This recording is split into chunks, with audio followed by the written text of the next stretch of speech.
Omundwara iziborekere kutekamo amani harimo kokoro, pressure, okuchebeza sirimu hamwe n'izindi nyingi otireho neza meisho. We first carried out a needs assessment in April this year, and our aim was to find out what kind of diseases are persistent so that we can deal with them. After that medical camp, we found out like any other villages in Uganda, we have challenges of non-communicable diseases. Rotary bajanga buri mwaka bakora kujanjaba kwa busha mu bicweka bitari bimwe na bimwe mu ihanga ryona.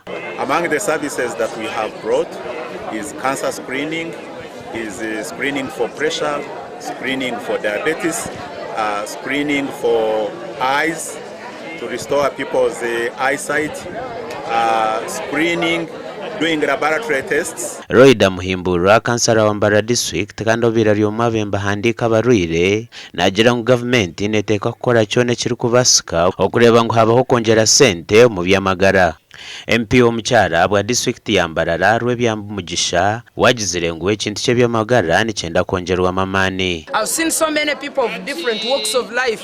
The councillors are even also writing people, the VHTs, everyone here is doing something to ensure that all these people are given services today. I want to specifically thank my brother Alex Twesije, who is born of this area, Omkakasi near here, that took the initiative of mobilizing the Rotary Club, where he is a member, to connect with us as leaders of this place because we've been in touch. The special services we have cancer screening, which includes prostate cancer screening, which includes breast cancer screening, which includes cervical cancer screening. We have experts from the Ghana Cancer Institute.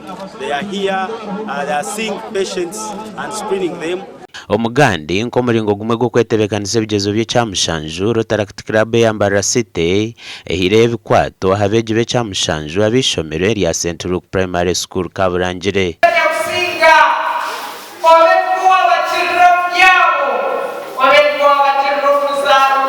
Bima habinte bihirweyo harimo za seti ebitabo bucumu rulers hamwe n'ebigezo byo kwegeze samu batakashiraho ebyakamaririzo ebya primary living examination. Ebi bikozwe izoba rya nyuma y'abaziyo akanisa ya St. Luke Church of Uganda erukushangwa koranoria omuri Mbarara City. Nabwa nyuma abejaba bakwasibwe bikwato byabo ebyakirwe Sharon Agaba mukuru w'ishomereri. Jose shangota ziro horeka seti. Nsima aba Rotary Club ahubwo gumana bijuka ishomero gitari ya St. Luke Club eje tuyambire munonga na munonga kutwara obwegese omisho batuhire textbooks tukosa twabantu twegesa abana bitu basic class and education so ni mu goal za Rotary so twagira ngo katwongere twatireho aha St. Luke Primary School abeje cyamushanze tubahereze exam zo kwegezamo barikuza gukora PRE kana abeje abandi abekibine kibakoratira abe cyamukaga nabo twabaretera bitabo ubucumu rulers n'ibindi bikwato byishomero kugira abashomesa binge bo kubanogamba nabo ekibako bano bagamba no kugira ngo ni inshomesa je ni ngamba je konka bana tibine byo kukozesa oshomesa konko mwana tayini nakacumu mweno kakoretwa mu abantu mu rubazu kandi ebyo byo mushomesa twire nagamba ngo abana tibine hatu wabahereza abana kibanki manyisa ngo mushomesa nawe hati mwene urwekwaso yagireta yahwaho.